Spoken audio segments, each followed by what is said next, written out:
Bismillah, masyaAllah, Allahu Akbar. Alhamdulillah Rabbil Alamin. Wassalatu wassalamu ala asyrafil anbiya'i wal mursalin wa ala alihi wa sahbihi ajma'in. Subhanaka la ilma lana illa ma 'allamtana innaka antal alimul hakim. Rabbi shrah li sadri wa yassir li amri wahlul 'uqdatam min lisani yafqahu qawli. Wala haula wala quwwata illa billahil aliyyil azim. Amma ba'd. Alhamdulillah, syukur pada Allah Subhanahu wa taala. Sekali lagi kita bertemu di kuliah ilmu. Mudah-mudahan kita mendapat keampunan daripada Allah Subhanahu wa taala. Kerana orang yang mempelajari ilmu itu ganjarannya amat besar. Sebab kehidupan ini harus diikuti dengan ilmu. Sebab itu berbeza antara orang yang berilmu darjatnya dengan orang yang jahil. Jadi alhamdulillah kita berada di grup mengaji. Walaupun mengaji kita ni tak yang seperti biasanya, akan tetapi sedikit sebanyak memberikan kita beberapa manfaat akhirat, bagi menginsafkan kita, bagi mengingatkan kita bahawa sesungguhnya kita hidup di dunia ini hanya sementara waktu sahaja. Dan kita diperintahkan hidup ini untuk sentiasa mentauhidkan Allah Subhanahu wa taala dan menjauhkan daripada melakukan sebarang perkara-perkara syirik, kerana syirik itu adalah balasannya neraka. Jadi alhamdulillah, pada malam ini apa yang kita akan bicarakan sedikit tentang tajuk, iaitu tentang perniagaan di dalam Islam. Saya rasa ramai yang berniaga, walaupun ada yang makan gaji, tapi perniagaan itu macam tak boleh dipisahkan daripada kehidupan kita. Jadi bagaimana nak memahami perniagaan? Kalau kita tengok hari ni ramai orang berniaga, semalam penuh, dan dengan online lagi, dan berbagai-bagai bentuk perniagaan yang dijalankan. Sama ada perniagaan itu halal, syubhah atau haram, wallahu alam. Melainkan kalau kita mengaji tentang ilmu muamalat dalam Islam ni, insya-Allah kita akan tahu mana sempadan kita. Sebab kita nak target yang halal, bukan yang haram ataupun syubhah. Jadi bagaimana nak meletakkan, nak mempositionkan perniagaan kita itu di atas perkara yang halal. Sebab benda ni kena mengaji. Bila kita tak mengaji, maka menjadi masalah balik bagi kita. Jadi insya-Allah, apa kita ingin tunjukkan, perkenalkan pada malam ini tentang suatu bagaimana konsep perniagaan menurut Islam. Malam ini mungkin secara ringkas sebagai muqaddimah, kita pun dah agak lama tak bersiaran, jadi insya-Allah. Jadi di dalam firman Allah Subhanahu wa taala di dalam surah An-Nisa ayat 29, yang disebutkan, difirmankan oleh Allah Subhanahu wa taala, A'udzubillahi minasyaitonirrajim. Ya ayyuhallazina amanu la ta'kulu amwalakum bainakum bil batili illa an takuna tijaratan an taradim minkum. Wahai orang yang beriman, janganlah kamu makan, yakni menggunakan harta-harta kamu sesama kamu dengan jalan yang salah. Sama ada jalan itu tipu menipu, judi berjudi dan sebagainya, kecuali dengan jalan perniagaan yang dilakukan secara suka sama suka di antara kamu. Ini yang pertama dalil. Maknanya dalam perniagaan dalam Islam ini tak boleh wujudnya tentang perkara-perkara yang ataupun jalan-jalan yang haram, seperti menipu, tipu timbangan pun tak boleh. Jual dalam internet, tunjuk gambar lain, jual produk lain, bentuk macam lain. Itu semua dalam bentuk benda yang haram. Sebab perniagaan ini harus berjalan di atas dasar suka sama suka. Maknanya orang itu setuju. Dan pula perniagaan itu ada rukun dia. Ada rukun dalam perniagaan. Jadi bila sebut rukun ni, benda yang kita kena faham, yang kita kena jelas dalam Dalam dunia perniagaan ni bukan perkara main-main lah. Benda persoalan rukun. Kalau kita belajar ni rukun, kalau kita sebut rukun solat, apa disebutkan rukun solat? Kalau solat tu tak ada berukun, macam mana kita nak solat? Kan? Berwuduk yang kita belajar kemarin. Berwuduk juga ada rukun dia. So semua tu ada rukun dia. Demikian juga di dalam perniagaan ada rukun dan syarat sah dia. Contohnya kita ambil, mesti kena ada penjual dan pembeli contohnya. Kalau tak ada penjual pembeli, macam mana kita nak berniaga? Tu barang yang diniagakan. Kemudian harga, berapa harga dia? Kan? Sekarang ni orang jual tak boleh, dia PM tepi kata dia. PM tepi. Dia nak jual barang, tapi dia suruhnya orang PM tepi. Tak ada dia isytihar harga dia. Bila PM tepi tu macam-macam harga lah ditulis kat situ. Sebab niat mungkin kita tak tahu lah sebenarnya niat tu nak menipu ataupun tidak. Tapi niat tu dah ada dah. Kenapa tak isytihar, letaklah harga situ. Sekarang ni dah ada undang-undang baru, akta baru. Siapa yang tulis dalam FB ke dalam website ke apa PM tepi, dia akan di-charge, didenda. Saya ingat tak silap saya dalam tu akta perniagaan ni di bawah Kabinet KK mungkin sehingga mencecah sampai 200,000 kalau tak silap saya tulis dalam itu, kalau tak silap. Kemarin ada terbaca tentang sebab peniaga tulis PM tepi, dia tidak transparent. Ni berat denda dia. Dunia pun dah berat, apatah pula akhirat. So jadi kena faham. So dalam orang yang nak melakukan perniagaan, perkara pertama dia nak faham tentang rukun dia, supaya dia jelas. Ini cerita pasal produk punya pandai. Hebat cerita produk ni. Canggih ya, tapi haram. Rukun pun tak kerti. Syarat sah berniaga pun tak tahu. Setengah yang berniaga dalam internet, macam ni dia jual barang? Dia jual barang macam mana? Ada ijaz kabul tak? Ijaz tu maknanya saya menjual. Saya beli macam mana dalam internet? Pun nak kena belajar juga. Macam mana cara kaedah kita nak melepaskan supaya tidak duduk di atas syubhah ataupun yang haram. Ini perkara-perkara yang harus kita kena perjelaskan di dalam bila kita nak masuk dalam dunia perniagaan. Kena ingat, perniagaan juga adalah merupakan sebagai satu ibadah kita kepada Allah. Bila sebut ibadah tu perkara ibadat, benda yang ada undang-undang dia, ada kaedah-kaedah dia, ada hukum hakam dia yang terletak di situ. Jadi jangan ingat asal nak berniaga, pandai berniaga pasal malam, jual goreng, jual goreng kuotiao ataupun jual nasi lemak pagi, halas, selesai dah, boleh dah jual. Tak boleh. At least kena tahu foundation dia, basic dia, asas perniagaan itu apa sebelum dia langkah masuk ke dalam dunia perniagaan tersebut. Jadi perkara ni penting. Sebenarnya orang kita ni kadang-kadang tak tahulah selepas pandang ke ataupun tak mau peduli ke, tak nak mengaji ke, dia tu nak cari duit. Dia ingat jual barang dapat duit dah, selesai masalah dia. Tak boleh nah. Sebab rezeki kita tu Tuhan tetap dah. Kita buat apa benda pun dah ada dah rezeki kita, bahagian kita tu. Jadi jangan gopah-gapah. Jadi elok kita mengaji dulu macam mana kita nak berniaga ni supaya duit harta yang kita dapat itu halal, bukannya yang haram. Okey, baik. Kemudian disebutkan oleh Allah dalam Al-Baqarah ayat 275. Apa yang Allah sebutkan maksud dia tu? Dan Allah Subhanahu Wa Taala menghalalkan jual beli dan mengharamkan riba. Di sini lagi jelas. Jadi sistem perniagaan yang Islam tuntut adalah yang halal. Jual beli tu halal, riba tu haram. Mana transaksi yang menggunakan riba, interest dan sebagainya, benda tu haram. Bila haram, Allah isytihar perang. Allah dan Rasul dia isytihar perang atas riba. Kita pula duk pergi ambil duit riba tu. Tu kadang-kadang saya pernah lah tegur. Kadang-kadang institusi keuangan, kan macam-macam tu, mereka tu bagi pinjaman dengan berdasarkan interest. Ada rate dia 3%, 4%. Rate riba tu dah jelas-jelas haram. Tengok apa jadi bonus kat COVID dekat US. Sehingga US turunkan langsung zero interest. Sebab dia tahu sistem riba dia binasakan diri dia. Kalau kita nak tengok lagi Israel, dia mencetuskan sistem riba. Dia mengajar orang tentang riba. Dia tahu riba akan menghancurkan mana-mana sistem perniagaan yang ada. Tapi dia tidak mengamalkan riba. Dia tahu benda tu tak boleh. Membinasakan diri dia. Maka dia tak amal. Demikian juga kita. Kita punya nak berniaga. Okey, pinjaman bank dapat 200,000, 300,000, sejuta. Interest rate dia tak mahal, 2% je. Tak apa, yang penting kita projek. Tak lama. Tunjuklah, kita tengoklah ni. Carilah tengok perniagaan yang berdasarkan riba kalau boleh sustain. Kalau boleh duduk dalam pasaran dalam masa yang lama. Jangan tengok orang kafir. Orang kafir tu memang ada macam tu dah Allah bagi. Coca-Cola 100 ton. Jangan heran dia kafir. Kita orang Islam. Kenapa Allah binasakan perniagaan yang melibatkan riba? Benda tu haram, tak boleh.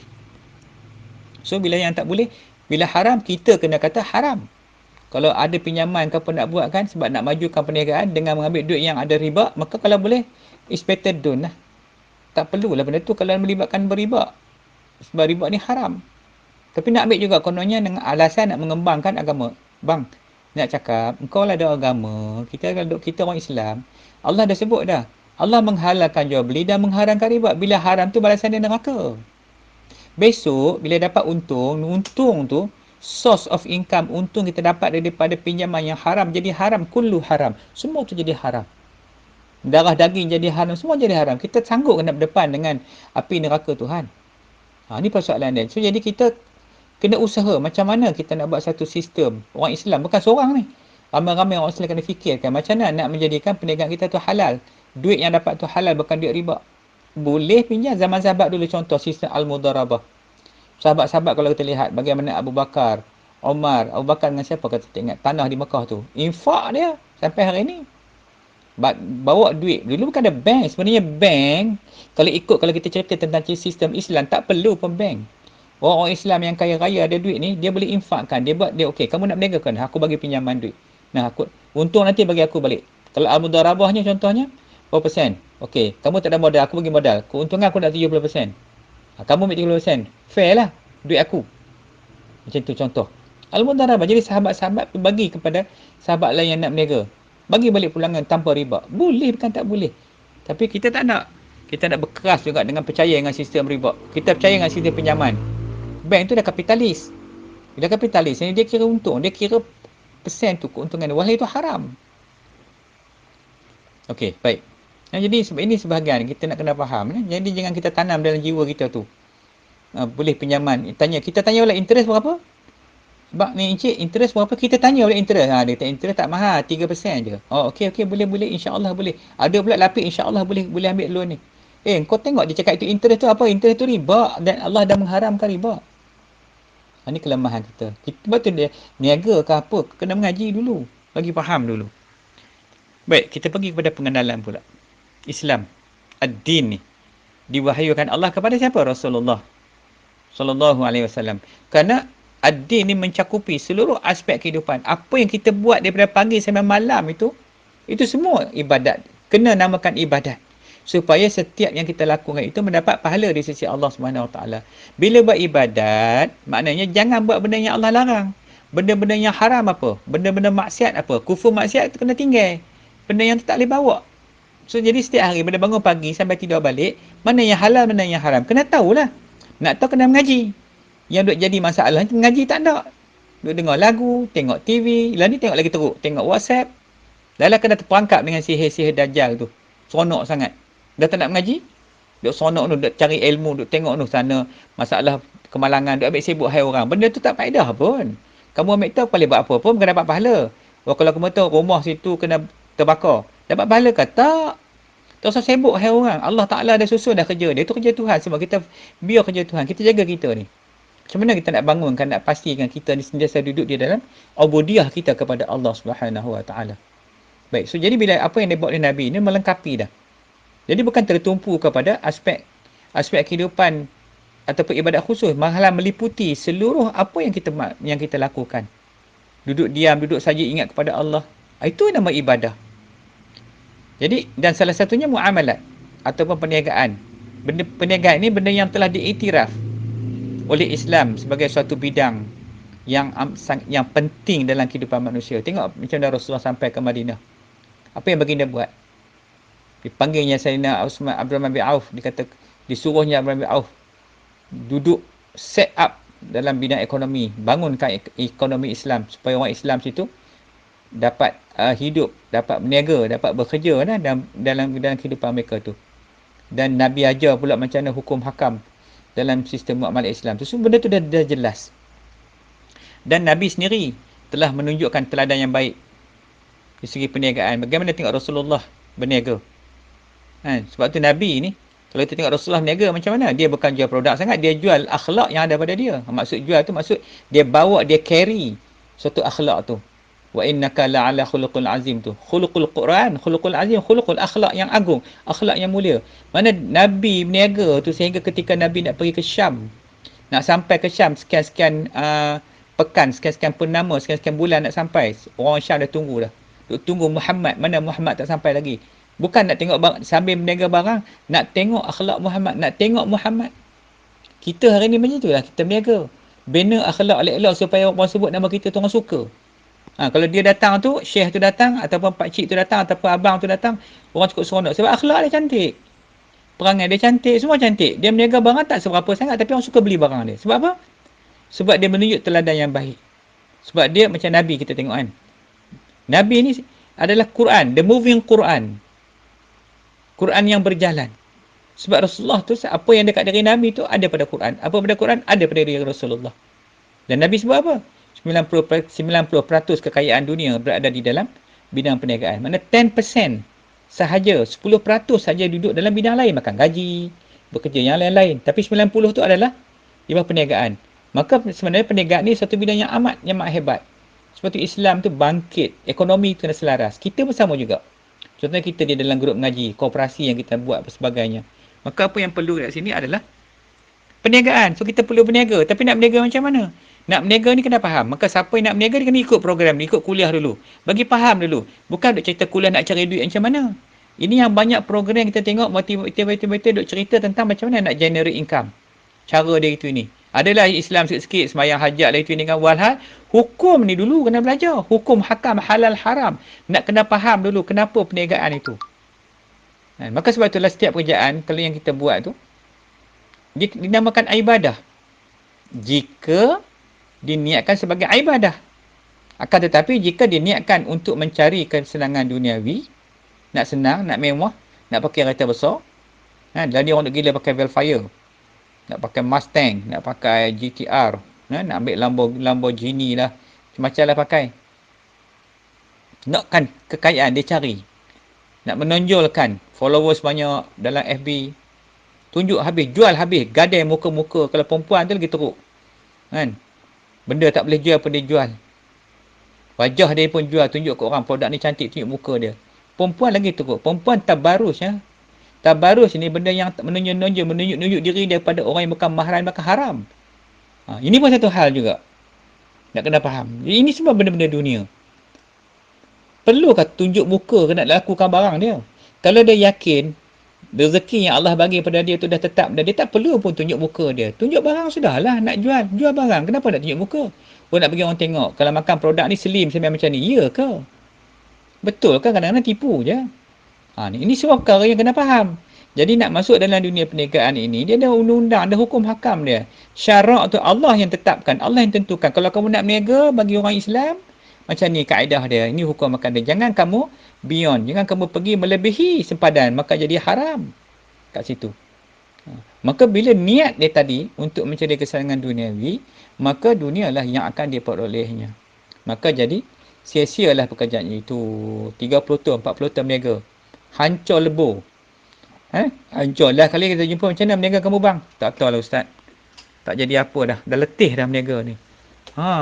Kamu sanggup buang masa macam itu je habis. Patutnya kamu mengaji dulu tentang hukum hakam nak berniaga supaya kamu tak langgar sepadan-sepadan dia. Ini semua halangan-halangan dalam syarat kamu redah. Kamu tak peduli. Kamu tipu orang macam-macam. Tak boleh buat sistem. Kita kena jaga baik-baik. Sistem juga harus halal. Jangan niat menipu. Dia bila ada niat nak menipunya maka jadi haram dah. Kat situ. Okey. Itu nak kena faham dulu. Ini konsep kita belajar sikit tentang bagaimana tentang konsep perniagaan menurut Islam. Wallahualam. Alhamdulillah.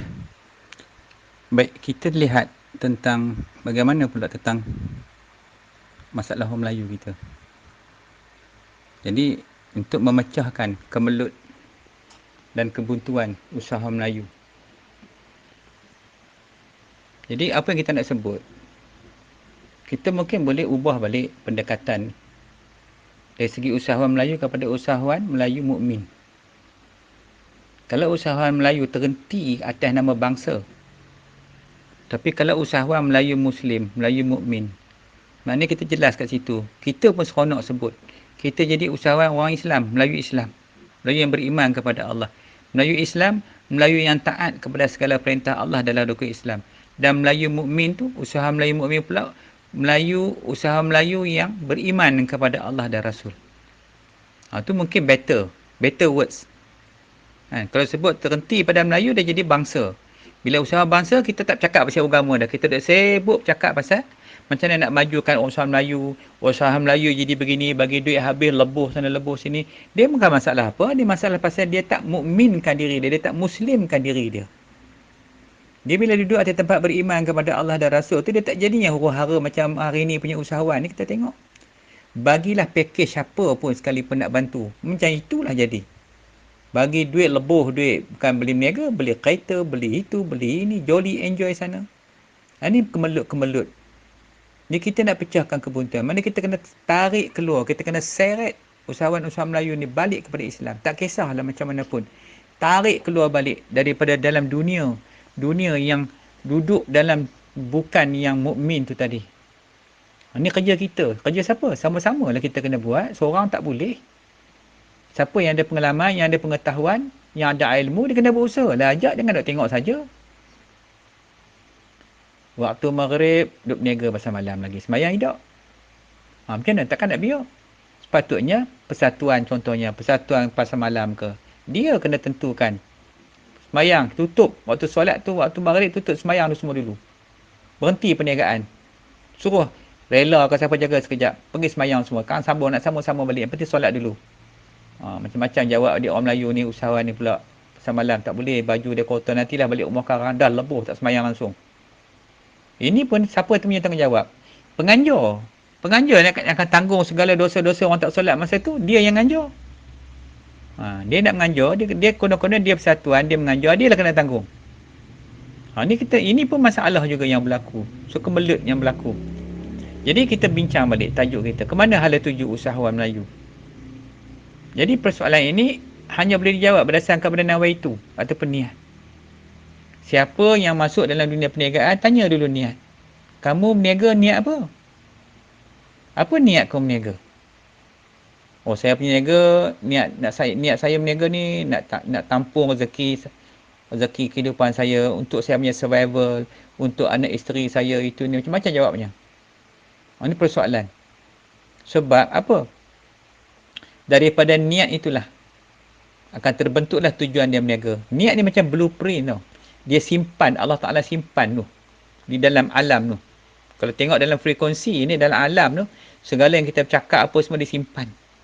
Sebab tu kita boleh recall balik. Macam hari ni dalam yang kita cakap ni, menggunakan frekuensi ni. So niat kita disimpan dalam tu. Daripada niat kita tadi, yang kita niat nak cari rezeki, maka dia jadilah cari rezeki. Kalau niat kita nak cari kesenangan, Allah akan dorong. Allah akan dorong dan lorong atas niat kita tu untuk mencari rezeki. Cari sungguhlah rezeki. Tak peduli siang malam puas, semayang, semayang ke tak semayang, halal ke haram tak penting. Yang penting cari duit, berniaga. Dah kita niat apa itu, Allah bagi ikut niat. Itu Nabi kata, innamal a'malu binniat. Sungguhnya amal itu dengan niat. Jadi amal tu terbentuk mengikut apa yang dia niatkan. Ni kena beri bahaya bab ni. Sebab tu kena niat elok-elok. Jangan duk campur aduk niat. Niat apa? Niat berniaga apa? Nak mencari redha Allah Subhanahu Wa Taala. Ibadat, sebab perniagaan itu ibadat. Bila perniagaan ibadat, taklah dia tipu orang. Taklah dia ambil duit haram, dia tahu. Tak boleh duit ni haram bang. Ada interest. Teman tak nak yuk. Kalau teman ambil esok, siapa nak tanggung azab neraka? Mika tidak. Mika tak ambil, teman yang pinjam. Kita jawab, Mika yang ambil, Mika lah kena tanggung. Takkan teman tanggung? Tu. So, jadi niat. Jadi masa kita nak niat tu kena tahu dah. Lepas tu tadi yang kita sebut dalam ayat mula tadi, halal haram tu dah kena jelas. Kat mana bahagian halal? Kat mana bahagian haram? Kat mana bahagian syubhat? So, niat tu memegang peranan utama. Ada orang niat mencari duit, mencari kesenangan, nak mencari glamour dan sebagainya. Ini semua persoalan niat dia. Ini masalah kita, masalah pengusaha lah, ataupun usahawan ke, whatever, entrepreneur dan sebagainya kita boleh sebut kan. So, jadi, bila dia niat, maka terbukalah pintu-pintu pendapatan. Tadi saya sebutkan tadi. Terbuka pintu tu. Ke mana dia nak pergi? Mungkin depannya ada pintu ni. Kalau dia niat pintu redha, nak mencari redha Allah, maknanya dalam dia nak take the challenge. Maknanya dia nak jaga, macam mana dia nak jagakan ibadat. Dia nak jaga ke amal dia dalam perniagaan dia, time solat. Bukan tak boleh buat. Maka niat dia kena Allah meniaga tu. Kan? Dapat rezeki Allah bagi, itulah untuk anak isteri dia, untuk diri dia. Yang Allah bagi. Dia tak kisah. Mana dia serah kepada Allah. Dia tawakal tu ala Allah. Sebab meniaga ni termasuk dalam perkara ikhtiar usaha. Ikhtiar usaha. Kan? Doa tu. Dah dia meniaga, dia buka meja pasal malam contohnya. Tunggulah orang datang meniaga. Ada ketika orang datang banyak, ada ketika orang datang sikit. Itu semua kehendak Tuhan. Dan dia berserah kepada Allah. Itu contoh. Maka Allah akan dorong dia kepada niat dia tu.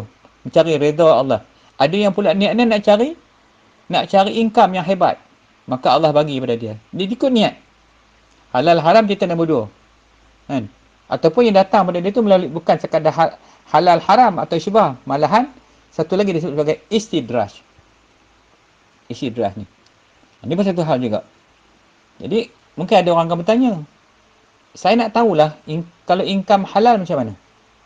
Mungkin ada timbul persoalan. Kalau income saya haram macam mana? Macam mana kedudukan saya? Keadaan diri saya ni? Kalau income saya syubhah macam mana? Kalau income saya daripada sumber istidraj, macam mana pula keadaannya? Ni sebab saya mungkin orang tu tanya, saya nak belajar. Sekurang-kurang dia bertanya. Bolehlah kita jawab macam mana dia nak duduk, dia nak positionkan diri dalam perniagaan. Bila dia datang nak berniaga tu, kita tanya dia, kamu nak berniaga ni kerana apa? Survival lah bang. Ustaz, saya nak survival, saya tak boleh tahan sekarang ni. Saya kena buang. Musim Covid bawah ni, dah berjuta orang kena buang. Ni musim orang start minta kerja ni. So kita tanya dia, kamu nak kerja ni buat apa? Nak survive bang, nak hidup. Nampak tak? Boleh jawab macam tu, tapi cakap macam ni, saya nak cari kerja sebab kerja ni salah satu daripada bidang kehidupan, dan daripada kehidupan perlukan pendapatan. Jadi saya mencari kerja nak tampung kehidupan saya, anak isteri saya banyak lagi. Maknanya yang dia nak buat ni adalah ibadat dia. Bukan saja-saja buat, tapi ibadat dia. Mungkin yang ada makan gaji tetap tak ada masalah, tapi bagi yang berniaga ni lain sikit, unik sikit orang berniaga ni. Sebab tu Nabi sebut tadi 90% pendapatan daripada perniagaan. Baik. Jadi bila kita pesan, okey, kamu nak berniaga, eloklah kau belajar sekejap dulu. Source lah kat mana dalam internet kau cari. Macam mana perniagaan yang halal. Belajar sikit tentang hukum hakam dalam perniagaan sebab kau nak berniaga. Macam tu. Jadi kita tanya dia balik. Baik, bermulanya bisnes ini. Apa-apa pun lah bisnes. Wajib ada dua perkara. Pertama ilmu, yang kedua guru. Ni penting lah. Jangan nak berniaga tak ada ilmu. Jangan nak berniaga tak ada tok guru. Tak ada tok guru. Dia ikut belasah ikut dia je. Guru kepala otak dia. Guru dia motivator dia. Mentor tu. Hak mentor pun semua 2x5 juga dengan dia. Semua duk kira dunia. Kira duit. Kira sistem untuk dapatkan pendapatan dia. Supaya apa? Supaya usahawan itu tidak terperangkap dengan tipu daya syaitan. Ini pun sama juga. Apa saja dunia kehidupan yang dia nak buat, perlu ada dua benda. Ilmu, guru. Supaya tak tertipu dengan kesesatan dan istidraj dan juga dengan syaitan. Ilmu pun dia nak belajar. Bila jadi sebagai seorang usahawan. Ilmu yang wajib, ilmu muamalat. Apa dia ilmu muamalat? Panjang ni kita bincang kemudian. Cuma malam ni kita nak terang tentang kedudukan kepentingan ilmu bagi seorang usahawan, seorang peniaga sebelum dia memulakan perniagaan. Supaya tidak tersasar daripada kehendak Allah dan Rasul. Pasal dia ada hukum di situ. Dan guru yang kena ada ni adalah yang boleh mengajar dia sampai ke syurga. Bukan sekadar ajar untuk kaya. Bukan mengajar dia sekadar nak dapat keuntungan dunia. Macam mana Abdurrahman bin Auf. Kisah Abdurrahman bin Auf ni sangat orang kata apa, sangat menarik. Sebab Abdurrahman bin Auf walaupun dia seorang peniaga, dia tidak pernah meninggal suatu peperangan pun bersama Rasulullah. Dia akan ikut tiap-tiap peperangan tu. Tapi dia berniaga. Hebat Abdurrahman bin Auf. Kalau kita tengok kunci dia, dikatakan bercerita dalam satu kisah dia. Ketika dia berjalan tu, dia travel dari tempat-tempat tu, dia berhenti sekejap je. Dia pergi qada hajat sekejap je. Sementara dia qada hajat tu berniaga, dia bisnes dia naik punya banyaknya. Itu Abdurrahman bin Auf. Dan faham selok-belok bisnes dalam tata cara agama. Ini penting ya, kena faham. Kadang-kadang ada guru. Guru yang kita boleh jadi referral kita. Tak mana kita nak rojak balik guru ni. Sebab tu Sayyidina Umar ketika beliau memerintah sebagai khalifah, apa dia buat? Dia pergi dalam pasar-pasar tu, dia bawa tongkat, dia katok je, dia ketuk je atas kepala. Ketut tak kisahlah, kepala ke badan ke mana tempat yang kena. Halaunya orang berniaga. Tanya, kamu dah faham belum tentang ilmu perniagaan? Tak faham, jangan kau berniaga. Roh, balik, pergi belajar dulu. Kenapa? Sebab tak ada, dia jadi dua masalah. Pertama, yang masalah pertama, dia tak faham, dia tak faham agama. Betul agama, rugi pada dia dan dia akan tipu orang. Biasalah nipu orang, orang tak ada agama ni selamba dia tipu. Ini masalah dia. So, maka kena ada guru yang mengajar. Siapa guru dia nak rujuk dalam persoalan pengajian ini? Dia belajar ilmu tentang nak berniaga ni. Okey. Kemudian bila bisnes ni dipandang dunia, hasilnya akan jadi dunia lah. Dia ada target dah. Orang kata dia ada taram dah. Aku berniaga ni nak pakai Audi. Aku nak pakai ni, nak pakai itu. Dia dah target dah income dia. Maka dia akan tipu orang. Dia tak peduli, dia redah aja. Yang penting dia dapat keuntungan tu. Ini satu lagi masalah dia. Maka akhirat dah tak ada dah. Lepas tu pula guru tak ada. Yang ada guru dunia semua. Semua pergi kuliah dunia je. Semua motivator dunia. Macam mana nak tambah income. Habis RM10,000 dah ni. Bayar kat motivator. Yang kaya motivator. Yang pergi tak kaya-kaya pun. Dah pergi cari untuk guru macam itu. Kalau dia yakin kepada Allah dan Rasul. Yakin beriman dia kepada Allah. Rezeki Tuhan bagi. Dia selamba je. Dia okey je. Kan? Kita tengok macam mana ni orang yang Allah bagi tu. Kerana orang bodoh ya kita tengok. Bukannya orang cerdik sangat. Tapi macam mana dia naik. Sebab tu rezeki dia. Kan? Rezeki dia tentukan oleh Allah. Baik. Jadi, jika yang mengajar tu guru dunia, sudah pastilah dia akan hanya melihat, akan hanya mengajar ilmu alat. Ilmu alat-alat. Bukan salah ilmu alat ni, tak salah. Iaitu ilmu yang berkaitan dengan asas-asas keduniaan dan pengisian nafsu dan akan berakhir dengan istidraj. Sebab ilmu alat juga harus kita diajar dengan ilmu syarak supaya syarak tu jadi penimbang. Jadi sempadan bagi ilmu alat ni. Macam mana ilmu alat dia nak susun balik. Nak kena faham. Jadi ini persoalan yang kena jelas dalam konteks perniagaan sebagai seorang usahawan. Jadi kita kena jelas bahagian ni supaya kita tak tersasar. Wallahualam. Baik, alhamdulillah. Baik, tadi saya ada sebut tentang perkataan istidraj. Apa dia itu istidraj? Kerana istidraj itu nyata. Kita baca satu hadis yang diriwayatkan oleh Uqbah bin Amir bahawa Rasulullah SAW bersabda, jika kalian melihat Allah memberikan dunia kepada seseorang hamba pelaku maksiat dengan sesuatu yang ia sukai, maka sesungguhnya itu hanyalah merupakan istidraj. Kemudian Rasulullah SAW membacakan ayat. Maka ketika mereka melupakan peringatan yang telah diberikan kepada mereka, kami pun membukakan semua pintu kesenangan untuk mereka.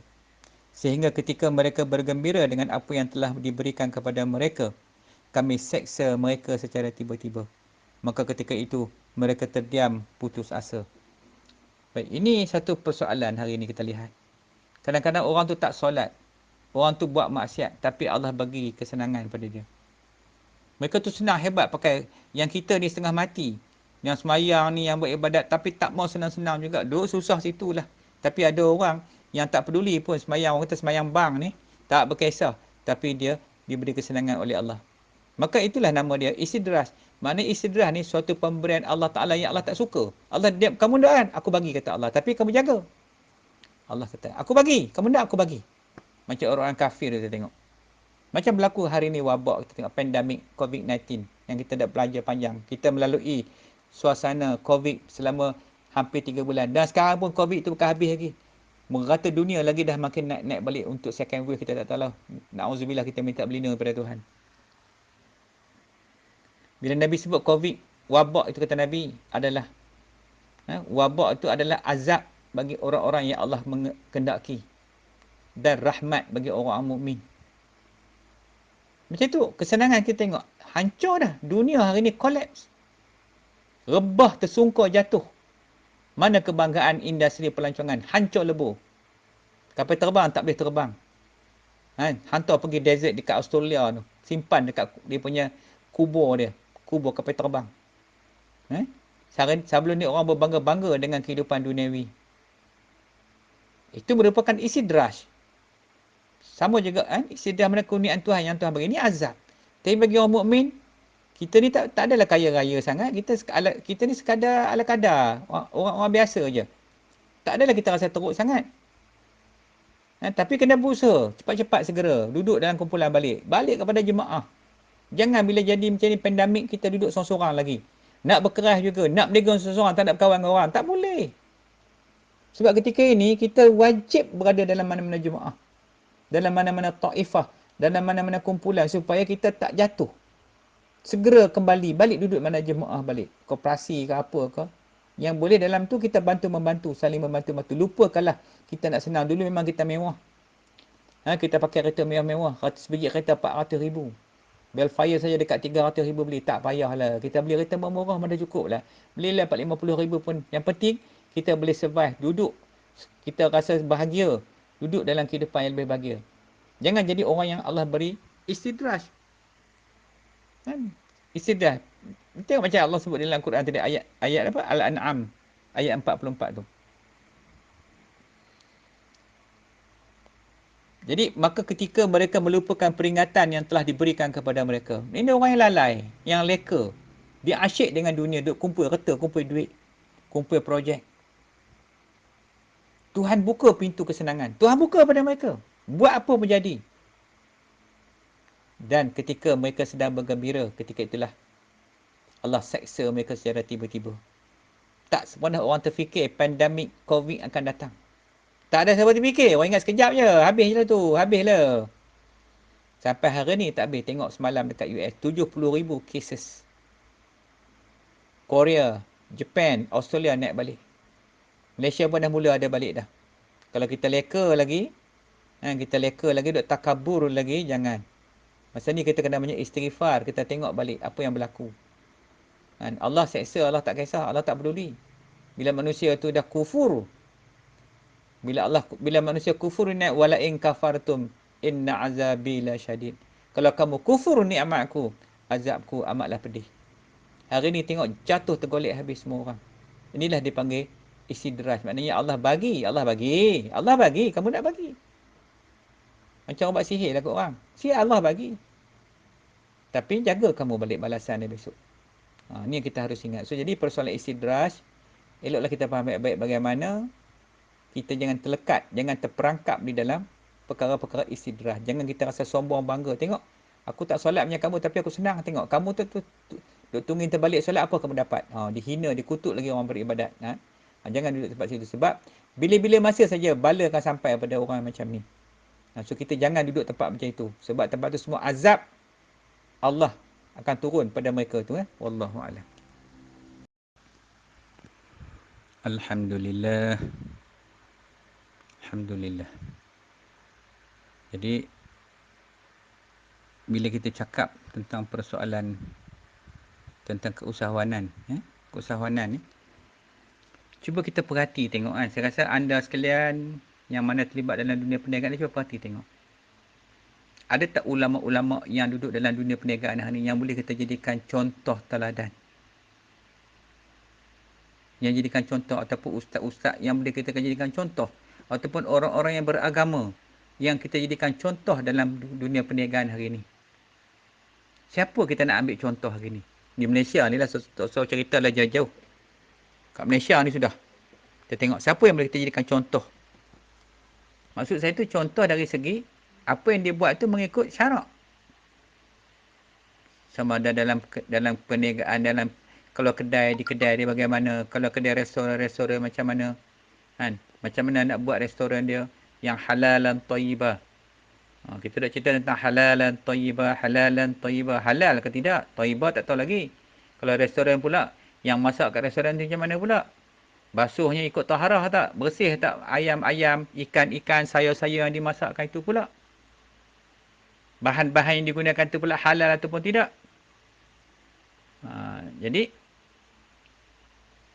itu saja. Kadang orang Melayu, kadang banyak usahawan kalau tengok dalam program apa-apa pun, mereka ni diajar macam mana cara menjana pendapatan. Sekarang ni, kursus-kursus online, mega. Online mega, ajar macam mana nak cari duit. Ajar cari duit je. Tak ajar yang lain. Kalau ada agama, adalah disebut sikit. Isu agama ada. Apa dia? Produk mesti ada logo Halal Jakim. Itu je. Mesti ada logo Halal Jakim. Hal lain tak ajar. Okey. Dah sama taraf dengan Cina. Cina pun ada logo halal JAKIM juga. Apa beza kita dengan orang kafir? Tak ada beza, sama je. Kita pun kena ambil halal. Kan? Mereka pun kena ambil halal juga. Jadi, ini yang sering-sering diajar.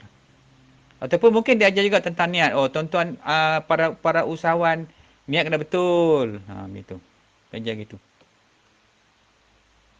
Tetapi kadang-kadang usahawan ni dia nampak dari mana sudut. Dia buat bisnes dapat duit.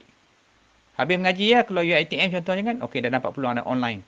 Masa mengaji pun dah buat duit dah. Seronok dapat duit. Kan? Duit ni dapat tu halal ataupun tidak. Perniagaan itu. Syubhah ataupun haram. Ataupun banyak angan-angannya kalau kita lihat. Betul lah tu kalau kita sebut ya. Semua orang berniaga nak untung. Ada tak orang berniaga tak nak untung? Tak ada kan? Susahlah nak cari. Orang berniaga ni tak nak untung. Ada orang tak ada. Jangan kata tak ada kan? Ada. Jadi, kalau kalau kita sebut orang berniaga semua nak untung, tapi di mana pula tempat yang dikatakan perniagaan itu ibadah? Sebagai ubudiah dia kepada Allah Subhanahu Wa Taala. Rugilah nah. Kalau sekadar berniaga hanya nak cari duit, nak cari nama, nak cari glamour, nak dapat title apa? Usahawan berjaya. Tapi pahala tak dapat daripada Allah. Sebab apa? Dia tak percara soalan hukum hakam tu. Hukum hakam tentang perniagaan pun tak reti. Bila tak reti hukum hakam dalam perniagaan, macam mana nak ibadat kepada Allah? Bukan senang nah kita nak dudukkan, kita nak letakkan kita sebagai usahawan yang mendapat redha Allah Subhanahu Wa Taala. Nak mencapai makam radhiyallahu anhum wa radu'an. Nak mencapai darjat Allah redha kepada kita. Kepada kita redha kepada Allah. Redha ni satu hal. Supaya Allah bagi ganjaran pahala. Kalau dah tak redha kepada Allah, apa yang Allah bagi kita, tengah-tengah berniaga jatuh merudum. Marah habis kat semua orang salah. Kamulah tipu aku. Kadang-kadang kita lihat kita berniaga. Sebab niat kita tu tak betul. Tuhan hantar penyamun penipu kita yang ramai. Kan? Dia dapat nombor kita pula. Kita panggil scammer lah sekarang ni. Tak panggil penyamun. Kira penyamun ni teruk benar. Penyangak tu benar nama sedap sikit, nama glamour, scammer. Tu lagi bapak penyamun. Tiba-tiba scammer call kita. Tak pasal-pasal. Dia punya main kita kona sana kona kini, duit pun dapat lebih 20,000. Pergi balai polis kata, "Bang, encik duit encik ni dah lebih. Dah cair dah, tak boleh buat apa dah." "Cik bagi buat apa?" "Lah, dia tipu saya lah encik, dia ugut saya macam." Tengok Allah ambil duit kita tu. Mungkin duit tu datang sumber yang haram. Punya tak mau sedekahnya, tak mau buat korbannya, ni nak musim korban ni. Akhir sekali apa jadi? Tuhan hantar penyangak scammer kat kita. Scammer tu pun kalau Allah tak gerak, dia tak scam kita. Mesti daripada Allah Ta'ala juga. Pasal yang sumber kat kita tu semua sumber yang haram. Sebab tu Nabi sebut apa? Innal halalu bayyin wa inna haramu bayyin wa bainahuma umurun mutasyabihat la ya'lamuhunna katsirun minan nas. Halal tu jelas, haram tu juga jelas. Cuma syubhat itu samar-samar. Kenapa? Kerana syubhat itu berada di antara halal dan haram. Yang Nabi kata la ya'lamuhunna katsirun minan nas, yang kebanyakan manusia tidak mengetahuinya. Sebab apa yang paling rumit? Syubhah. Sebab cukup susah kita nak nilai syubhah tu. Melainkan yang ada agama, yang faham hukum hakam, baru dia tahu syubhah tu duduk kat mana. Jadi banyak perkara nak kena faham dalam persoalan syubhat ini. Tapi kalau yang ada guru, dia boleh rujuk balik kan. Jumpa guru dia, ustaz, nak tanya sikit lah, malam ni kami nak talaki yang ustaz pasal bab apa? Pasal bab tentang perniagaan ni. Macam mana yang Nabi sebut syubhah dalam perniagaan ni? Ini ada orang yang ada guru, yang tak ada guru dia tanya siapa? Tanya mentor, tanya motivator. Motivator tu kalau ahli agama tak apa. Tu. Ini persoalan dia kan. So jadi macam inilah masalah kita ni. So kita nak kena faham dalam perniagaan ini. So jadi berniaga tu halal. Tetapi jika diniatkan pula kerana nakkan kekayaan dunia, maka yang halal tadi sudah bertukar menjadi syubhah. Malahan mungkin boleh mendekati kepada yang perbuatan yang haram. Berniaga tu halal. Tapi sebabkan niat dia tu tadi. Bukan niat dia nak berniaga, nak cari apa? Nak cari rezeki dia yang halal, tetapi niat dia nak mencari kekayaan duniawi. Nak buat rumah besar. nak buat istana, nak buat rumah ligai. Hak kecil tak boleh duduk kata dia, nak kena duit yang besar. Rumah nak 5 juta. Kereta nak pakai kereta mahal, Lamborghini, Daimler. Kereta yang mahal-mahal ni, Bugatti. Semua kereta mahal-mahal nak pakai, nak tunjuk kat orang. Kereta ni juta je kat orang. Dia tak ngaji, itulah jadi. Tetapi tak boleh juga jika barang niaga haram. Walaupun niat dia baik, jadi haram juga. Kalau dia barang tu dah haram, jual dadah, niat dia baik nak tolong orang, maka jadi haram juga. Nak jual arak contoh dia, maka jadi haram juga. Sama juga dengan orang gaji. Jika kerja dia curi tulang je, curi tulang tak henti. Masuk dah lambat, pergi kerja dah lambat, bukan buat apa-apa saja. Pasal boleh masuk lambat, maka mencurilah tulang akan dia. Curi tulang. Apa curi tulang? Maksud peribahasa. Curi tulang tu tak buat kerja. Sekarang tengah hari baru masuk. Sampai-sampai duduk kejap, sembang-sembang, pergi makan pula. Pukul 1 ke 12, satu ting ting ting tong jam bunyi. Pergilah makan pula. Jadi kat sini pun jadi haram ataupun syubhah. Haram dekat-dekat, syubhah dekat-dekat dengan haram dulu. Jadi kena jaga baik-baik yang bekerja ke tak kisahlah apa pun. Jadi kita biar pancul lah. Pasal kerja pukul 8 at the dot. Pasal kita dibayar gaji pukul 8 sampai pukul 4 petang contoh, sampai pukul 5. So kita bekerja lah ikut time yang diberi kepada kita tu. Ada setengah orang saya tengok, dia datang lambat. Dia tak balik pukul 5, dia balik pukul 5, ikut dia masuk setengah jam lewat. So dia balik pukul 5.30, cover balik. Buat kerja balik. Tu pun ada juga orang yang macam tu. Dia kira waktu tu. Waktu yang dia terlepas tadi tu. Ada setengah orang dia tak kira waktu tu. Dia tak kisah. Dia bagi alasan nak melepaskan juga. Padahal dia sedang bekerja. Tu kalau makan gaji. Kalau meniaga, lantak kamu lah. Kalau meniaga, dia tak masuk waktu ni. Tapi dia rugilah. Bangun lambat. Pasal dia meniaga sendiri. So ini perkara-perkara yang saya rasa mungkin kita boleh kongsilah pada malam ni. Sama-sama. Tentang bagaimana dalam isu-isu kita yang meniaga, yang bekerja ni, supaya setiap perniagaan yang kita buat itu betul-betul halal, dan darah daging yang kita makan, duit itu halal. Dan di akhirat juga Allah letakkan di tempat yang syurga. Mungkin Jannatul Firdausi, Jannatul Ma'wa dan sebagainya. Mudah-mudahan yang itulah apa yang saya cuba berkongsi kepada malam ini dari segi perniagaan. Sebab kita ni meniaga, saya pun meniaga. So kita memang duk tengoklah dalam perniagaan ni memanglah serabut. Kalau tak kerti agama, nak kena mengaji. Lepas tu pula kita tak ada tok guru ramai yang duduk dalam perniagaan ni.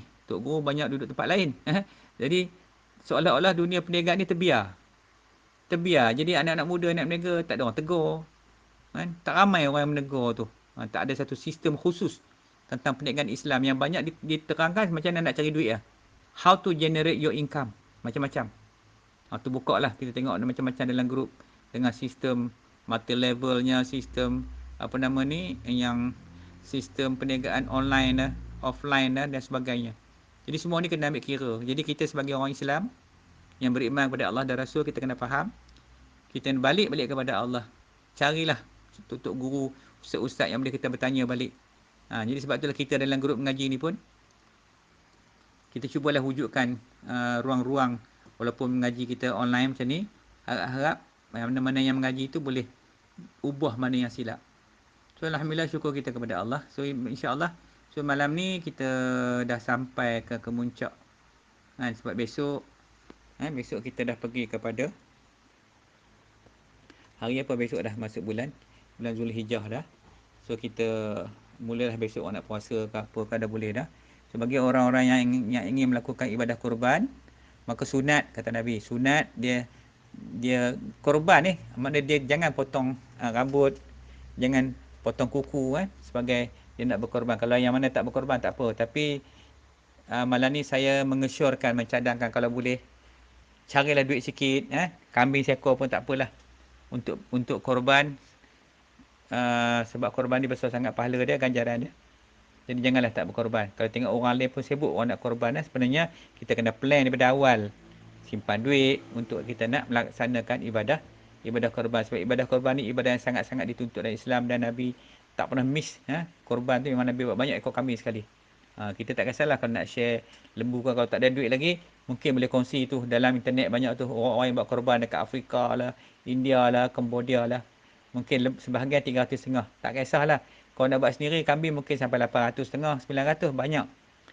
So boleh masuk dalam satu panggu, satu share, mungkin 300 lebih. Tapi usahalah untuk melaksanakan ibadah korban pada tahun ini. Wallahu a'lam. Allahumma salli wa sallim wa barik ala sayyidina Muhammadinil Fatihi lima ughliqa wal khatimi lima sabaqa wan nasiril haqq bil haqqi wal hadi ila siratikal mustaqim sallallahu alaihi wa ala alihi wa ashabihi haqqa qadarihi wa miqdarihi al-azim.